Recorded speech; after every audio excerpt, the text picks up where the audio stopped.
Hello everyone, you are once more welcome on my YouTube channel. और आज हम पढ़ने जा रहे हैं एनसीईआरटी फिजिक्स क्लास 11th का सेकंड चैप्टर जो है यूनिट्स एंड मेजरमेंट्स।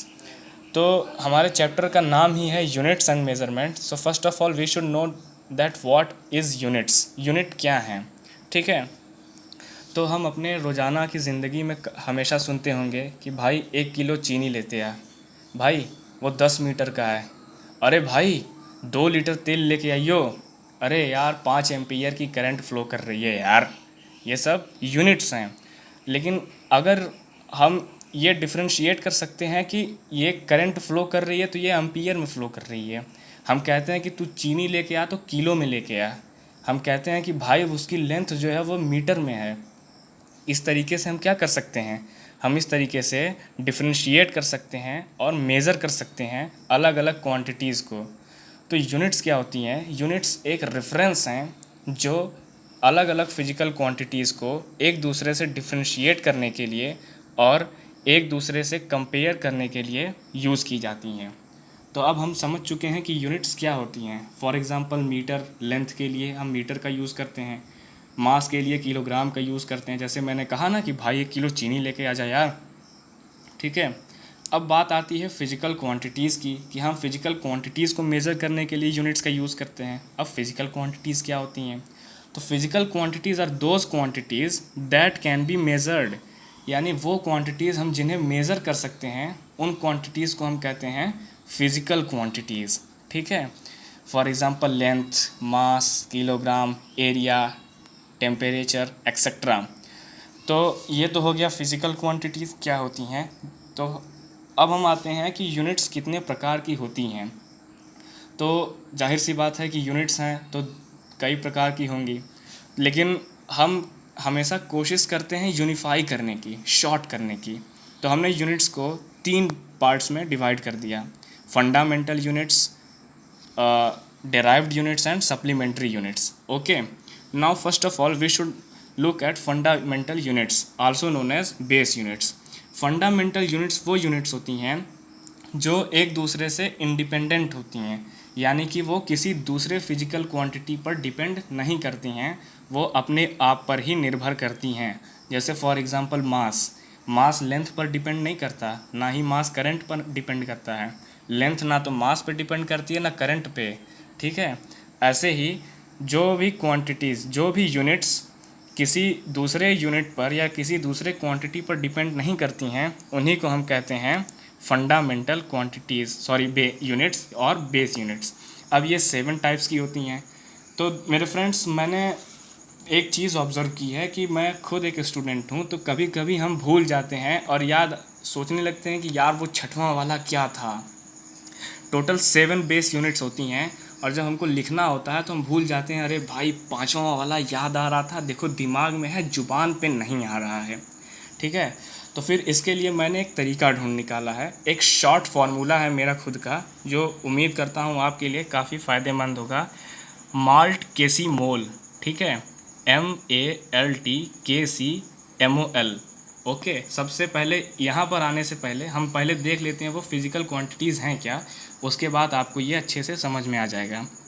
आप देख सकते हैं कि मैंने यहाँ पे एक टेबल बनाया हुआ है जिसमें ये फ़िज़िकल क्वांटिटी हैं और ये उनके यूनिट्स हैं। ठीक है, यानी कि उन फिज़िकल क्वांटिटीज़ को किस यूनिट से मेज़र किया जाता है, उनके लिए कौन सा रेफरेंस है। तो सबसे पहला है फिज़िकल क्वांटिटी है दोस्तों मास। ओके, और मास को हम मेज़र करते हैं किलोग्राम में। भाई 1 किलो चीनी लेके आओ। सेकंड है इलेक्ट्रिक करंट, जिसे हम एम्पियर में मेज़र करते हैं। ओके, थर्ड है लेंथ, जिसे हम मीटर में मेज़र करते हैं। फोर्थ है टाइम, जिसे हम सेकंड में मेज़र करते हैं। फिफ्थ है टेम्परेचर, जिसे केल्विन में मेज़र किया जाता है। सिक्स्थ है अमाउंट ऑफ सबस्टेंस, जिसे मोल में मेज़र करते हैं। और सेवन्थ है ल्यूमिनस इंटेंसिटी। ल्यूमिनस इंटेंसिटी यानी लाइट की इंटेंसिटी कितनी है, ठीक है, उसे हम कैंडेला में मेज़र करते हैं, कैंडेला में। और इनके शॉर्ट फॉर्म्स भी यहाँ पर लिखे हुए हैं, यू कैन सी। किलोग्राम का केजी है, एम्पियर का ए है, मीटर का एम है, सेकंड का एस है, केल्विन का के है, मोल का MOL है और कैंडेला का CD है।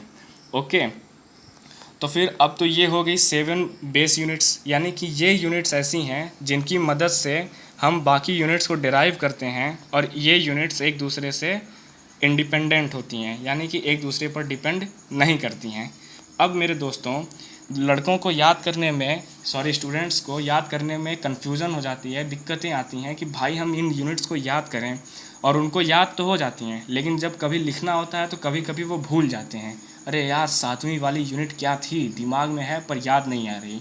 उसी के लिए जो मेरा ये अपना खुद का फॉर्मूला है, एक इसको आप फॉर्मूला ही कहोगे, उसे मैंने निकाला है MALT केसी मोल, माल्ट केसी मोल। ठीक है, अब आप एक बार ये याद कर लो, बहुत ही सिंपल है कि कौन सी यूनिट, कौन सा क्वांटिटीज़ हैं और उनकी यूनिट क्या हैं।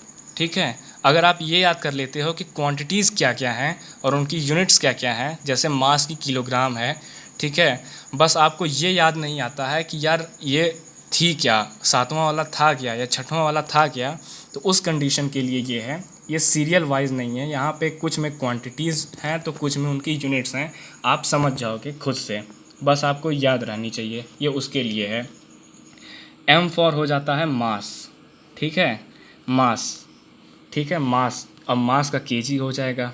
A से मैंने कर दिया एम्पियर, एम्पियर। अब आप जान जाओगे कि एम्पियर किसका है, करंट का होता है। L से मैंने दे दिया लेंथ, ठीक है, LENGTH, लेंथ हो गया। ठीक है, T से हो गया मेरा टाइम, C से हो गया मेरा केल्विन, केल्विन किसका होता है, टेम्परेचर का होता है। ठीक है, वेरी गुड। C से हो गया हमारा क्या, कैंडेला, कैंडेला किसका होता है, ल्यूमिनस इंटेंसिटी का होता है भाई। मोल क्या होता है, अमाउंट ऑफ सब्सटेंस होता है। 1 मोल बराबर कितना होता है, जल्दी बताओ जल्दी बताओ, 6.022 इंटू 10⁻23। क्लास 9th का है, बेसिक है, इसीलिए कहते हैं बेसिक नॉलेज होना वेरी वेरी इम्पॉर्टेंट। तो दोस्तों, उम्मीद है कि आपको ये फार्मूला अच्छा लगा होगा, माल्ट केसी मोल। इसकी मदद से आप याद रख सकते हो कि कौन सी क्वांटिटीज़, मतलब वो सातों क्वांटिटीज़ क्या हैं। भले ही इसमें यूनिट्स और वो क्वांटिटीज़ एक दूसरे से मिक्स्ड हों, पर आप इस फार्मूले की मदद से अच्छे से समझ जाओगे और याद करके एग्ज़ाम में लिख लोगे। अगला फ्रेंड्स आता है derived units. Derived units, derived units यानी कि जिनको हमने डिराइव किया हो, जिन्हें हमने डिराइव किया हो दूसरी क्वांटिटीज से, दूसरे यूनिट से। तो these units are derived from the 7 base units, यानी कि जो 7 बेस यूनिट्स हैं उनसे हम इनको डिराइव करके लिखते हैं। जैसे फॉर एग्जांपल, अगर आपसे कहा जाए डेंसिटी बराबर मास अपॉन वॉल्यूम, मास क्या होता है, किलोग्राम होता है, वॉल्यूम क्या होता है, मीटर क्यूबिक होता है, तो किलोग्राम पर मीटर क्यूबिक। क्या आपने 7 बेस यूनिट्स में इस तरह का कोई भी चीज़ देखा था ना, बिल्कुल नहीं देखा था। क्यों, क्योंकि वो सारे के सारे एक दूसरे से स्वतंत्र हैं, वो एक दूसरे पर डिपेंड नहीं करते हैं। लेकिन यहाँ पर हमने देखा कि डेंसिटी का किलोग्राम पर मीटर क्यूब है, यानी जो डेंसिटी है वो किलोग्राम पे भी डिपेंड करती है और मीटर पर मीटर क्यूब पे भी डिपेंड करती है। ओके, अगला एग्जांपल स्पीड का ले लो, मीटर पर सेकेंड। उसके अलावा बहुत सारे एग्जांपल्स होंगे, पर्टिकुलरली वॉल्यूम को ही आप ले सकते हैं, आप एक्सेलरेशन को ले सकते हैं, आप ग्रेविटी को ले सकते हैं। बाप रे, कितना तगड़ा डिराइव्ड होता है वो। ठीक है, इसी तरीके से बहुत सारे एग्जांपल्स हैं, आप लोग समझदार हो और आप लोग समझ जाओगे।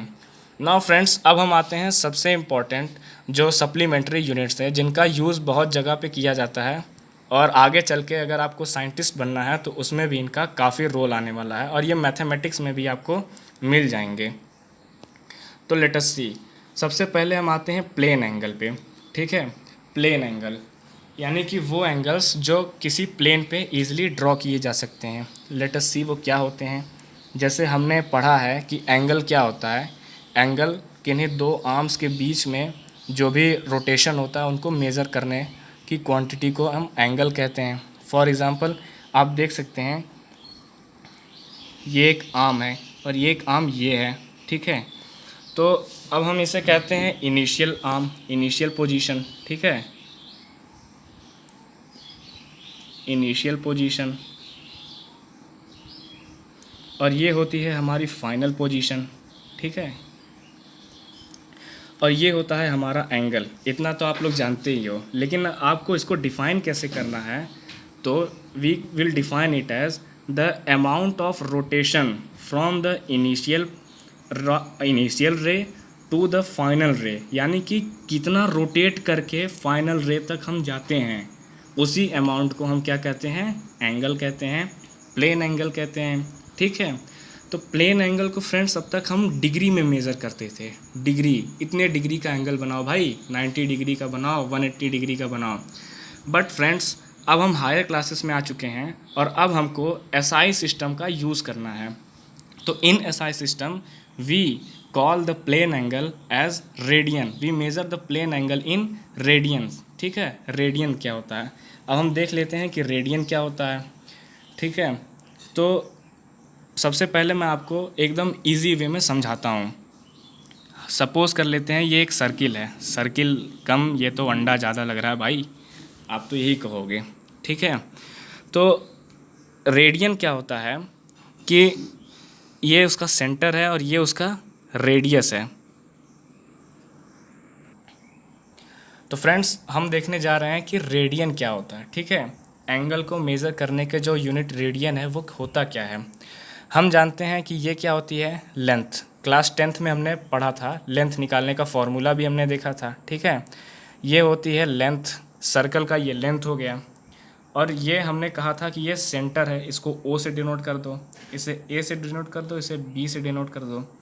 तो ये जो ए वी कर्व है ये क्या है, ये इतने का लेंथ है, इस सर्कल का इतना कर्व जो है, इतनी लेंथ हो गई। और हमारा ओ बी जो है वो रेडियस हो गया। ठीक है, रेडियस हो गया। तो जो ये एंगल होता है थीटा, इस एंगल को हम थीटा सपोज कर लेते हैं, तो इसे हम रेडियन में मेज़र करते हैं। और ये निकालते कैसे हैं, ये होता है लेंथ अपॉन रेडियस। ठीक है, क्या होता है, लेंथ अपॉन रेडियस। अब हम देखेंगे कि कैसे डिग्री को, इसमें डिग्री को रेडियन में कन्वर्ट कर सकते हैं और रेडियन को डिग्री में कन्वर्ट कर सकते हैं। उसके पहले हम ये समझ लेते हैं अच्छे से कि ये पहले ये नया टर्म है तो इसको हम अच्छे से समझ लेते हैं। ठीक है, तो जो ये लेंथ है, यानी कि ये लेंथ सर्किल की इतनी जितनी लेंथ है, ये लेंथ अपॉन उस सर्किल का रेडियस जो होता है वही हमारा क्या होता है, ये रेडियस वही क्या होता है, हमारा रेडियन होता है। ठीक है, ये एंगल होता है।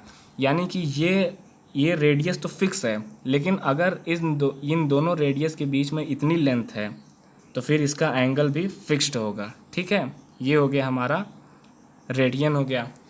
और अगला सप्लीमेंट्री यूनिट होता है स्टेरेडियन। क्या होता है फ्रेंड्स, स्टेरेडियन,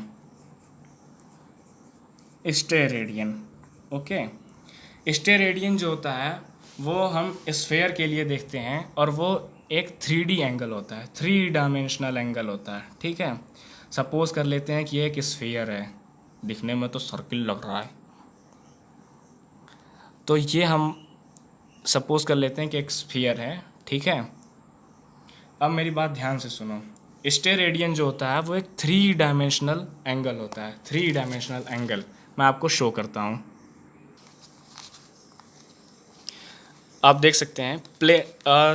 स्टेरेडियन की बात मैंने की थी, तो अब हम सपोज कर लेते हैं, आप इसको देख सकते हैं कि ये एक कोन टाइप का दिख रहा है। ठीक है, हम मान लेते हैं कि एक स्फीयर है और ये उस स्फीयर का ऊपर का सरफेस एरिया है। ठीक है, तो जो स्टेरेडियन होता है वो 3 डायमेंशनल एंगल होता है, ये वाला एंगल।